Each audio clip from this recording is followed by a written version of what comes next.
Hello and good evening. I'm Melissa Idris. Welcome to Consider This. This is the show where we want you to consider and then reconsider what you know of the news of the day. March 3rd marks exactly 100 days since Anwar Ibrahim was elected Malaysia's 10th Prime Minister. Now, what have been the strengths and weaknesses of his premiership so far? Joining us on the show now is Executive Director of Merdeka Centre, Ibrahim Suffian, better known as Ben. Thank you so much for joining me on the show tonight. Ben, what did Merdeka Centre's most recent survey show about public sentiment of Anwar Ibrahim's first 100 days in office? Thanks, Melissa. Thanks for having me on.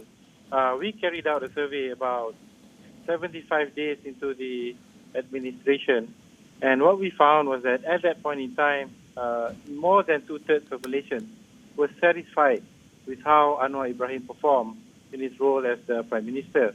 And this, in many ways, represents a surprising result because, we've been tracking sentiments and also public approval for various leaders for a number of years. And in the lead-up to the election, Anwar Ibrahim didn't poll very high.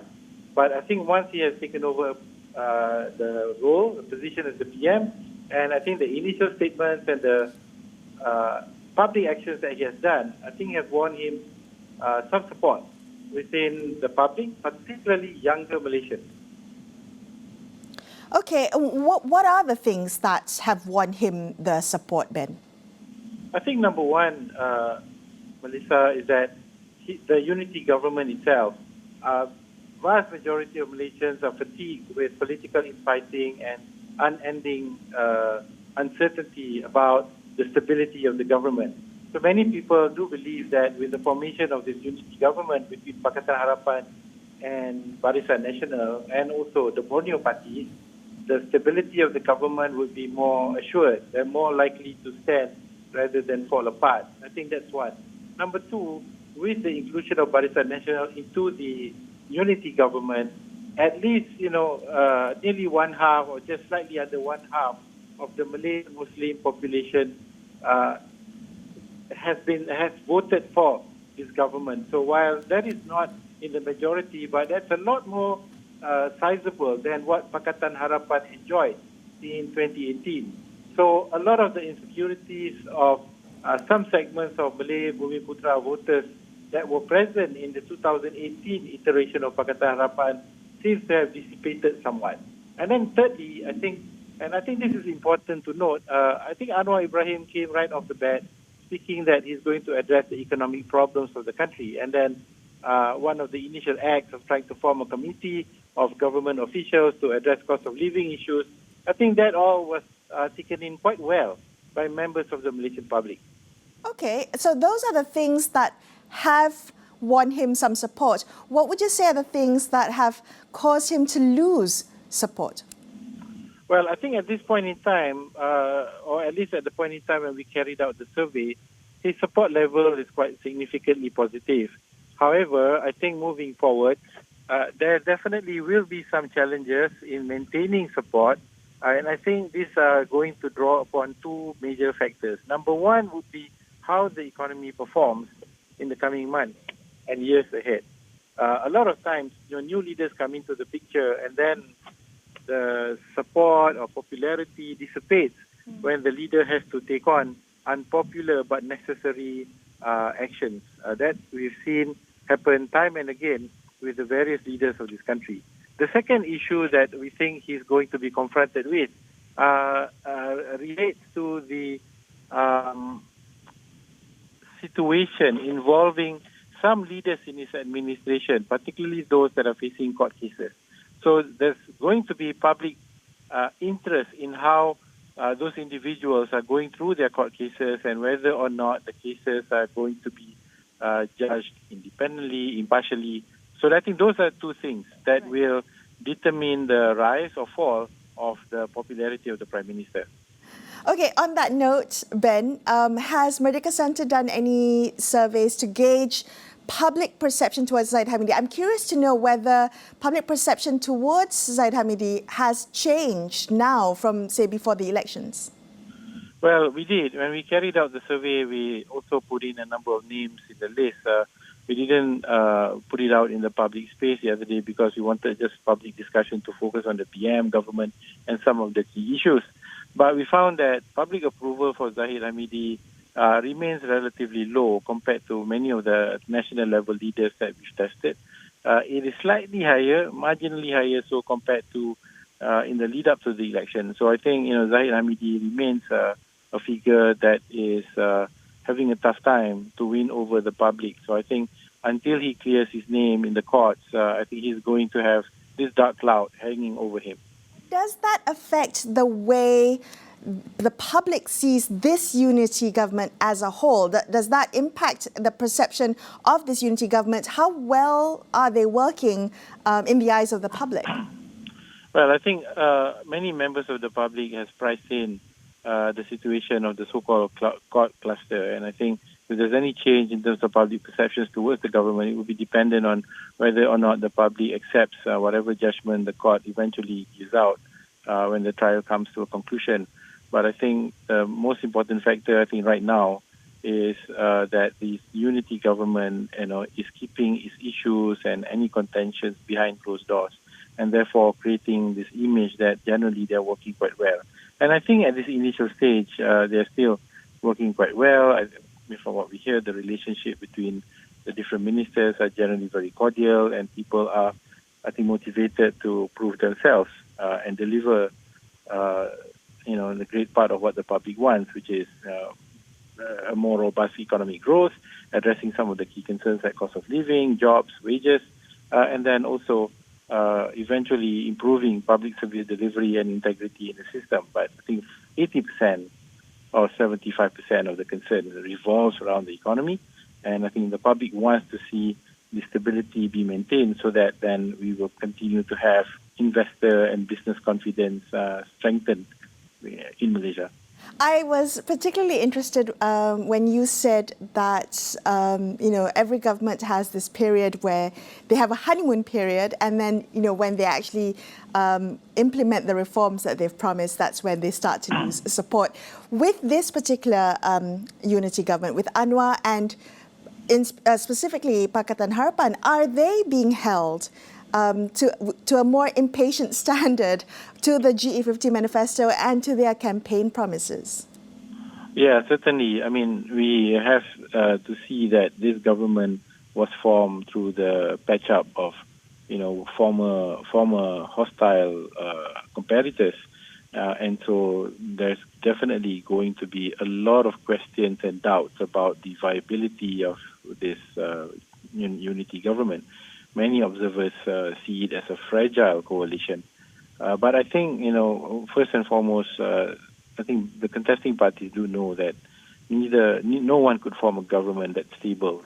That's one. Number two, between BN and PN, they are competing for the same Malay vote share, and so it's very hard for them to reconcile and form a stable government moving forward.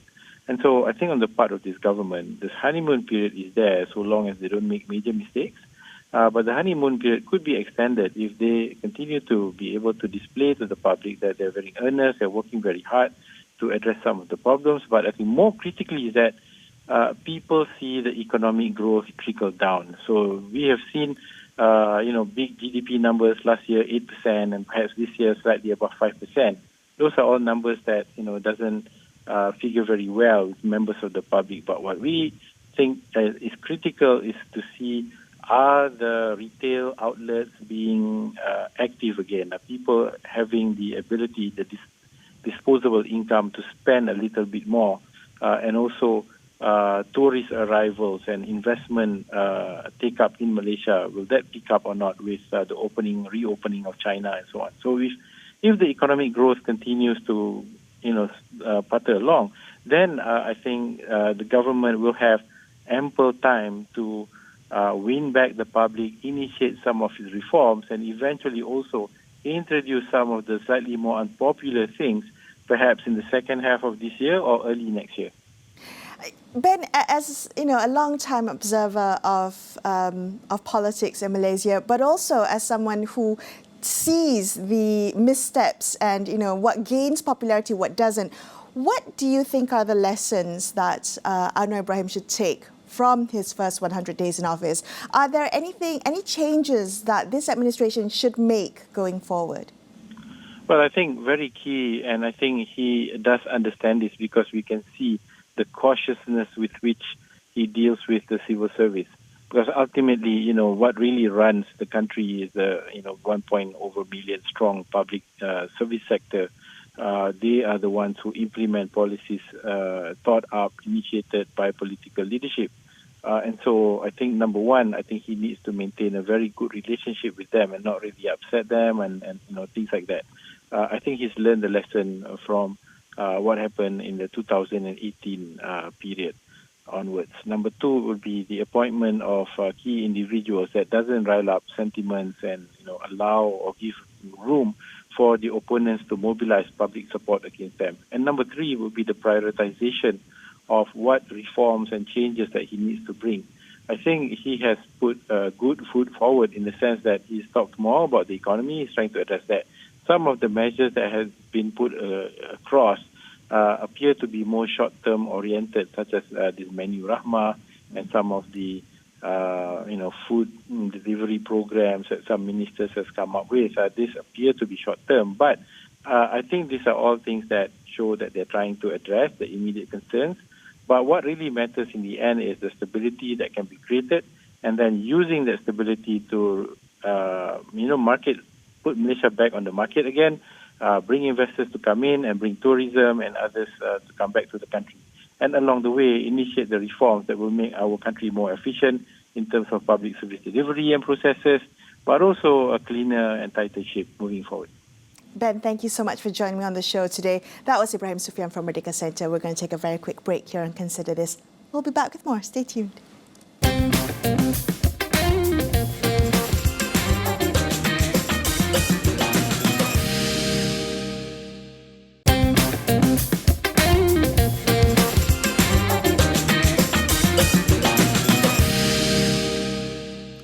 Welcome back to Consider This. I'm Melissa Idris. As we mark 100 days of Anwar Ibrahim's prime ministership, how has he fared? Let's ask political analyst Dr. Bridget Welsh. She's an honorary research associate at the University of Nottingham, Malaysia's Asia Research Institute. Bridget, thank you for joining me on the show tonight. How would you assess Anwar Ibrahim's performance in his first 100 days as Prime Minister? And I'm asking perhaps using the benchmark of previous Prime Ministers' performance in their first 100 days. I think that if we look at the last four prime ministers in terms of assessing what has happened, I think Anwar, in some ways exceeds at least a few of them. I think in terms of laying out a kind of framework for policy, and managing to create stability from a perspective of the international community as well as domestically, sort of kind of trying to bring different parties together and really after an unprecedented time in very different circumstances. I think this has been quite positive. I think that, in terms of laying out kind of policy frameworks and I think that there's still a lot to be done. But I think, for the first 3 months, it's reasonably, on the stronger side. Okay. Where would you say he has fallen short, though? I think there are two major areas. Number one is that, he's almost trying too hard. And that he's got a lot of low-hanging fruit, and he's talking all the time, without really, a sense of kind of what are the clear priorities and the clear policy frameworks. So it's difficult to kind of distinguish, what are the kind of focus amidst the amount of noise that is being spoken. And this trying too hard, I think, is actually not allowing the public to be able to make a clear assessment. I think the second area where I think that he is, his straining is that, he's, in terms of trying to balance different particular actors, he's actually following similar to the track of Mahathir, which is that he's trying to appeal to the people who didn't vote for him, while not necessarily fully pleasing the people who did vote for him. Right. On the note of those who didn't vote for him, Bridget, there's a perception that Malay support for the administration of Anwar Ibrahim is questionable. Should he take this seriously? Or has this been, somewhat exaggerated by the opposition? So I think we have to distinguish what happened in an election in November, which was 3 months ago, and versus what the survey data tells us now. I think, yes, clearly the data shows that in November of last year, he had weak Malay support from a perspective of his coalition. But even if you include the entire government from the perspective of adding in UMNO and BN, actually it's almost half the country, not quite half the country, but in terms of half of the peninsula at least. What we do see, however, is that the support has changed in the last 3 months. As Ben was just saying earlier, there has been a honeymoon period. We can see this in terms of survey data. Malaysians are giving the government a chance. I think that there have been some people who have been pleased with some particular programs. I think perhaps the most successful program, even though it is short term, is the Menu Rama program, which has laid out a sense of clear priorities of focusing on the most disadvantaged. And I think this is one of the big framing of that Anwar's government has placed in terms of besides trying to be confidence building. I think this has been a kind of focus. So I think this has been a positive. Okay. The last time, so it's not just the 100 days of this Prime Minister, but it's also 100 days, coming up to 100 days of the opposition. The last time you were on the show, Bridget, you mentioned, and this resonated with me, you mentioned that one of the things that this unity government should keep an eye out for is the fact that Perikatan Nasional could be a disruptive opposition. How have they performed as opposition in the past 100 days? Well, I think clearly they have focused less on policies and trying to be sort of focusing on competent solutions. I think we have not seen that from PN. We also saw a situation where the shadow cabinet has basically really not necessarily materialized, because I think within PN itself, we have really kind of not unity and not a cohesiveness. So some individuals have spoke out on specific issues, but there is no sense of kind of clear focus on particular things, especially engaging policy issues. But I do think that PN has been a very disruptive political force, and I think they have been very targeted in building a narrative. And that narrative speaks to the question that you just spoke about, which is the issue of how support of the Malay community. And they keep portraying the government as lacking that support, even though surveys post-election do suggest that they've made significant gains. I think the fact is that there is this kind of, building this kind of ethno-nationalist narrative in how they frame issues. So for people talking about whether or not the budget has the words Bumiputra in it, or the budget, or they particularly, try to attack policies along racialized lines. And this is a continuation of what they were doing in the campaign, and it's a continuation of how they're kind of building up for the state elections. Right. And what do you think that Anwar and his administration should prioritize? What should the priorities be for the next 100 days? As you said, 100 days and beyond, as you said, bearing in mind not only the upcoming state elections, but also that vigilant public that's watching for progress on reforms that was promised, the same public that you said has not been servicing enough. Well, I think, the clear focus now is to try to move these from the low-hanging fruit to a much more substantive policy platforms. The problem, however, is that we have the next 100 days where it's going to be election season. The campaigns for the state elections are expected to occur either in July or early August. And so as a consequence of that, the fact is that there will be focusing on trying to continue to kind of have these short-term deliverables that they can kind of point to, saying, hey, we're doing things. But the challenge is that the more you do that, you lose your window for actually engaging in meaningful policy reform and substantive institutional reform, because this is the honeymoon period. And so there's not a clear sense of what are the things in terms of how they're going to approach some of these problems. So we've only seen a beginning of that. So what are the things? The economy needs a kind of sense of how is business going to grow, and how is the growth, where's the growth going to come from? Number two, you need to have a program to talk about how you're going to address the kind of political polarization and ethnic differences. I mean, these are things that they're trying to sidestep. they're in a meaningful way. They need something that is more substantive. And number three, that the focus on which reforms are going to be are going to get emphasis. I mean, don't lose the window of goodwill. Can I ask you, I want to, before we look at the government as a whole, Anwar Ibrahim as a man, what has these past, he's waited so long to be Prime Minister, what has these past 100 days shown you about his weaknesses or his strengths as a leader?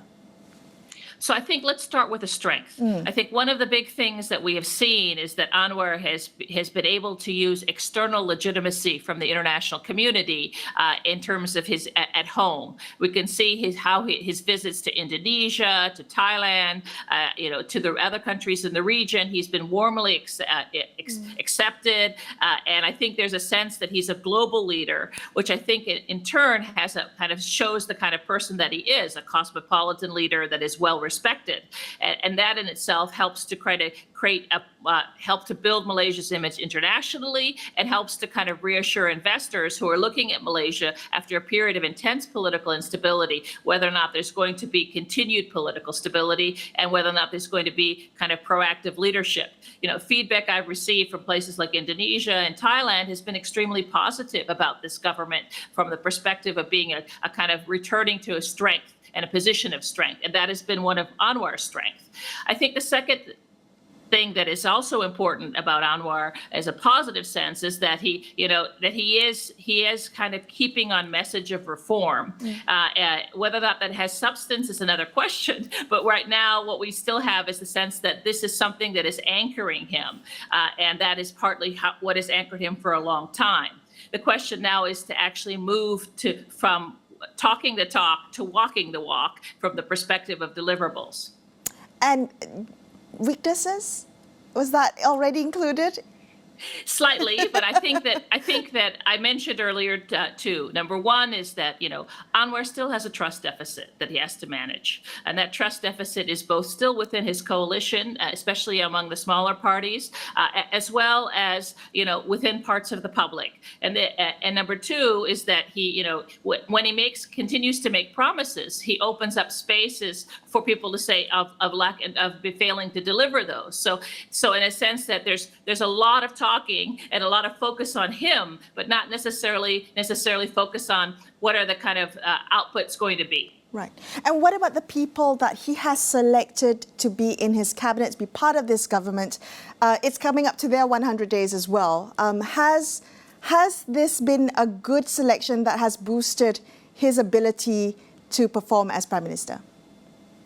Well, I think one of the challenges is that Anwar has overshadowed most of his cabinet, and I think he hasn't given them space to have the same growth. And many of them, in some key sectors, have come in with lack of experience in some of these areas. Not all, but some.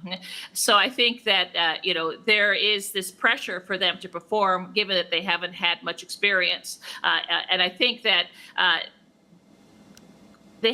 There's been an unevenness. The unevenness of the cabinet has also yielded unevenness in terms of the deliverable from the cabinet itself.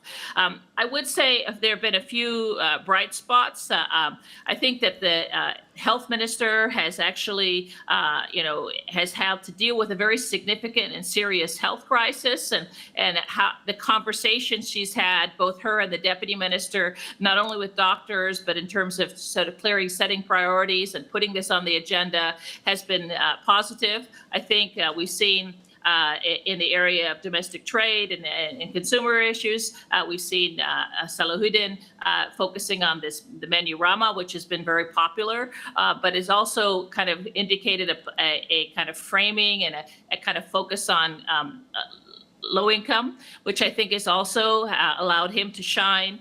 So I think we've seen some bright spots in terms of performance of different ministers. Bridget, always a pleasure talking to you. Thank you for being on the show. That was political analyst Dr. Bridget Welsh wrapping up this episode of Consider This. I'm Melissa Idris, signing off for the evening. Thank you so much for watching, and good night.